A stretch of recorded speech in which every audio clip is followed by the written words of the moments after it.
નમસ્તે બાળકો, કેમ છો? મજામાં? આપણે આગળ સોચ અપની અપની પોતપોતાના વિચારો વ્યક્ત કરતા ગ્રામ્ય જીવન અને નગર જીવન વિશે સારી રીતે અભ્યાસ કર્યો અને જ્યારે મળશો ત્યારે તમે પણ તમારી આ વિચારો છે એ વ્યક્ત કરશું. સામે સામે આપણે વાદ વિવાદમાં વિચારો પોતપોતાના રજૂ કરશું. હવે જો આનું સુંદર મજાનું તમને સ્વાધ્યાય આપ્યું છે. એ સ્વાધ્યાય મેં અહીંયા બોર્ડ ઉપર લખ્યું છે. सोच अपनी अपनी पेज नंबर 47 ऊपर स्वाध्याय में उदाहरण के आधार पर उपसर्ग लगाकर शब्द पुनः लिखिए.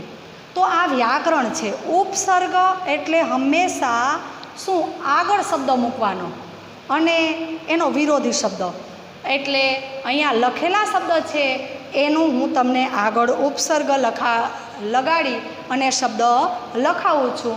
ते तमारे पण लखवाना रहेशे. भिन्न तो विभिन्न. जो अहींया लखेलुं छे वि एटले विभिन्न. एवी ज रीते देश तो शुं थई जशे? विदेश विदेश. अथवा तो स्वदेशे हाले. शुं थाय? स्वदेश विदेश. विरुद्धार्थी शब्द. पक्का तो अधपक्का. शुं थई जशे? अध पक्का. एवी रीते गम तो शू आगळ लागी जशे? दुर्गम दुर्गम दुर्गम. योग तो शू थई जशे? प्रयोग. जो एक अंश में आपने प्र आपेलो छे एम. भिन्न तो विभिन्न. देश विदेश. पक्का अधपक्का. गम दुर्गम. योग प्रयोग. ऐसे ही जीव यानी निर्जीव निर्जीव. फिर बल यानी निर्बल. फिर समझ ना समझ ना समझ अथवा गैर समझ भी हो जाएगा. गैर समझ ना समझ अथवा गैर समझ दोनों. सुविधा असुविधा असुविधा. फिर वांछित तो अवांछित अवांछित. हो गया ना? तो ये क्या हुआ? उदाहरण के आधार पर उपसर्ग लगाकर शब्द पुनः लिखिए. उपसर्ग यानी शब्द के आगे शब्द लगाना पड़ेगा. ये जो काउंस में दिए गए शब्द हैं उनका शब्द आगे लगाकर उनका उपसर्ग जोड़कर शब्द बनाया है. पुनः शब्द बनाया. ऐसे ही प्रश्न नंबर 2 पर उदाहरण के आधार पर प्रत्यय लगाकर शब्द पुनः लिखिए. प्रत्यय एटले पाछळ प्रत्यय शब्द. तो वह भी काउंस में दिए गए शब्द हैं उसमें से ही हमें लिखना पड़ेगा. ई ता इत ईक. देखो तो पहला शब्द है विदेश यानी विदेश विदेश वत्ता ई. तो क्या हो जाएगा? क्या हो जाएगा? विदेशी बराबर विदेशी. क्या हो जाएगा? विदेशी. प्रकृति यानी प्रकृति वत्ता एक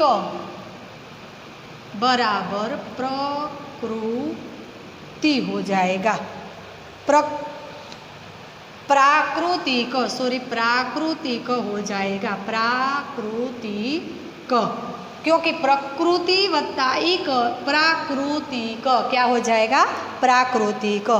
फिर पुत्र है तो पुत्र के पीछे प्रत्यय लगाने से पुत्र प्लस ई पुत्री बराबर पुत्री. क्या बन जाएगा? पुत्री. लापरवाह शब्द है लापरवाह प्लस ई तो क्या हो जाएगा? लापरवाही। क्या बन जाएगा? लापरवाही।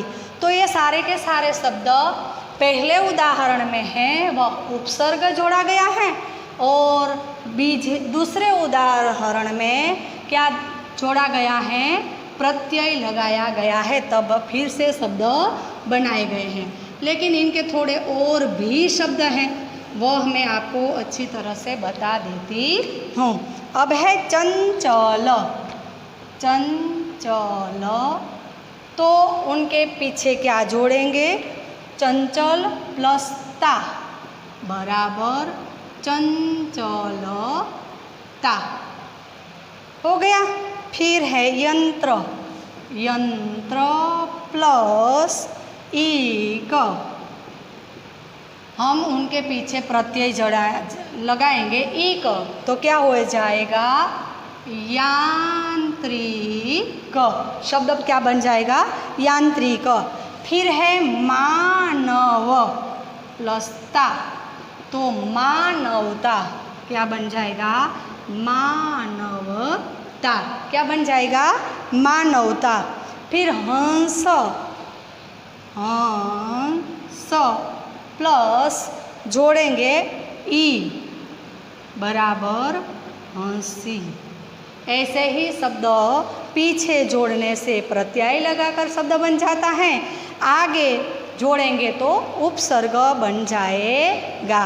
फिर देखो प्रश्न नंबर 3 में बहुत अच्छी तरह से आपको कहा गया है कि चित्र के आधार पर काव्य की रचना कीजिए। तो काव्य की रचना करने में 2 पंक्ति दी गई है कि घड़ी लगी दीवार पर टिक टिक कर तू चलती है, दिन हो या रात हो, गर्मी हो या सर्दी हो, फिर भी कभी न रुकती है। आपको पता है ना कि घड़ी है वह दिन में या रात में कभी रुकती नहीं है। तो बच्चों, हमने अच्छी तरह से ये स्वाध्याय पढ़ लिया गया है। सुंदर रीते तमे आ स्वाध्यायना प्रत्यय અને ઉપસર્ગ કેવી રીતે લગાડાય એના શબ્દો તમે શીખ્યા। આ બધું જ છે એ તમારે પાઠ્યની અંદર જે સ્વાધ્યાય છે એમાં પૂરી લેવાનું રહેશે। મેં બોર્ડ ઉપર લખેલા જે કાંઈ શબ્દો હતા એ બધા તમારે પાઠ્યની અંદર લખી લેવાના છે। સાથે સાથે તમારે આ બોર્ડ ઉપર લખાવેલા જે શબ્દો છે એ બધું જ फेर नोट में लखवानुं रहेशे। केमां लखवानुं? फेर नोट में लखो। आ स्वाध्याय में जे तमने अहींया लखीने बताव्युं ए बधुं ज तमारे केमां लखवानुं रहेशे? फेर नोट में। आवजो बाळको।